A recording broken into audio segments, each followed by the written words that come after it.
வணக்கம். இன்னைக்கு நாம பார்க்க போறது வெறும் ஒரு செய்தியோட அப்டேட் மட்டும் இல்ல. அதுக்கும் மேல நம்ம எல்லாருமே கத்துக்க வேண்டிய ஒரு ரொம்ப முக்கியமான உடல்நலம் சம்பந்தப்பட்ட பாடம்.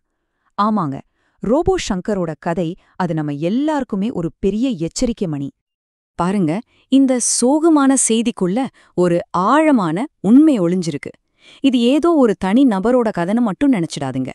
இது நம்ம ஒவ்வொருத்தரோட ஆரோக்கியத்தை பத்தியும் நாம யோசிக்க வேண்டிய ஒரு முக்கியமான ஒரு அவசர அழைப்பு மணி. சரி, வாங்க இந்த நிகழ்வை கொஞ்சம் ஆழமா அலசி பாப்போம். இதுல இருந்து நாம எல்லாரும் கத்துக்க வேண்டிய முக்கியமான சுகாதார பாடங்கள் என்னென்னு தெரிஞ்சுக்கலாம். சரி, முதல்ல நம்மளோட கவனம் கல்லீரல் மேலதான் இருக்கணும். ஏன்னா அது ஒரு அசாத்தியமான உறுப்பு.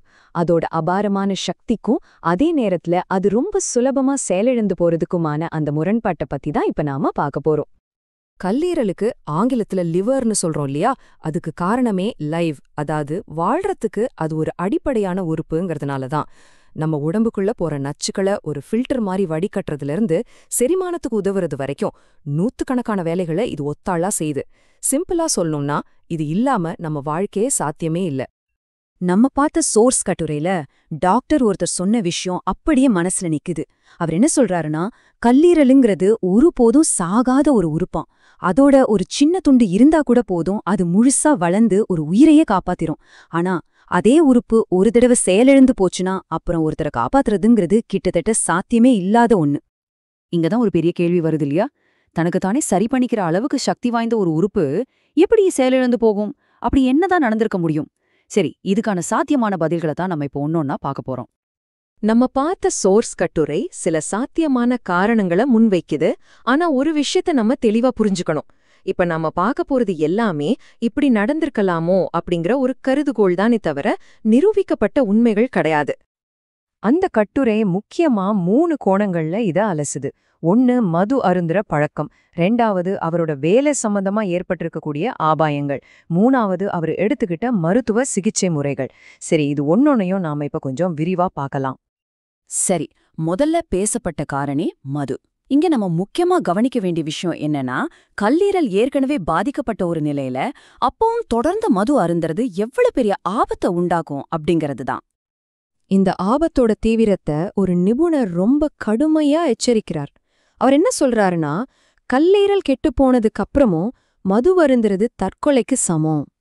இது எவ்ளோ வலிமையான நேரடியான ஒரு வார்த்தை பாருங்க. சரி, அடுத்ததா அந்த கட்டுரை ஒரு ஆச்சரியமான கேள்வியை நம்ம முன்னாடி வைக்குது. அதாவது, ஒரு கலைஞரோட வேலையே அவரோட உடல் நலத்துக்கு ஆபத்தா மாற முடியுமா?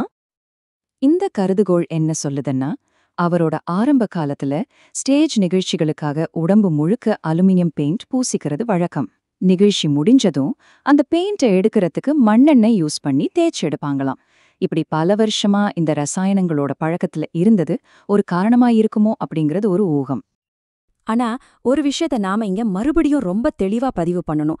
நம்ம சோர்ஸ் கட்டுரையிலே சொல்ற மாதிரி இந்த பெயிண்ட் தியரிங்கிறது ஒரு அனுமானம் மட்டும்தான். இதை நிரூபிக்கிறதுக்கு எந்த விதமான உறுதியான ஆதாரமும் இல்ல. சரி, இந்த காரணிகளை தாண்டி அவர் எடுத்துக்கொண்ட சிகிச்சை முறைகள் பத்தியும் அந்த கட்டுரையில சில விஷயங்கள் பேசப்பட்டிருக்கு. கடுமையான கல்லீரல் பாதிப்புக்கு சிகிச்சைன்னு வரும்போது அந்த கட்டுரை ஒரு சிக்கலான யதார்த்தத்தை நமக்கு காட்டுது. ஒரு பக்கம் நவீன மருத்துவத்துல இதுக்கு உறுதியான ஒரு தீர்வு இல்லைன்னு சொல்லப்படுது. இன்னொரு பக்கம் நம்ம பாரம்பரிய மருத்துவ முறைகள்ல தீர்வு இருக்குன்னு சொன்னாலும் அதோட வெற்றி எந்தளவுக்கு சாத்தியம்னு உறுதியா நிரூபிக்கப்படல. சரி, இந்த ஸ்பெசிஃபிக்கான சம்பவத்திலிருந்து நம்ம எல்லாரும் பொதுவா கத்துக்க வேண்டிய, நம்ம வாழ்க்கையில கடைபிடிக்க வேண்டிய முக்கியமான பாடம் என்னன்னு இப்ப பார்க்கலாம். இந்த மொத்த கதையிலிருந்து நாம எல்லாரும் எடுத்துக்க வேண்டிய மிக மிக முக்கியமான பாடம் இதுதான். நம்ம உடம்பு நமக்கு கொடுக்கிற ஆரம்பகட்ட எச்சரிக்கை அறிகுறிகளை நாம ஒருபோதும் அசால்ட்டா எடுத்துக்க கூடாது. அதை உணர்ந்து உடனடியா செயல்படணும். அப்போ அந்த எச்சரிக்கை அறிகுறிகள்லாம் என்னவா இருக்கலாம்? உங்க தோல் இல்லனா கண்கள் மஞ்சள் நிறமா மாறுது, அதாவது மஞ்சள் காமாலை. எந்த காரணமும் இல்லாம அசாதாரணமா ஒரு சோர்வு, குமட்டல், வாந்தி, பசியே எடுக்காம போறது, இது மாதிரி அறிகுறிகள் தான். நிபுணர்களோட அறிவுரை ரொம்பவே தெளிவா இருக்கு.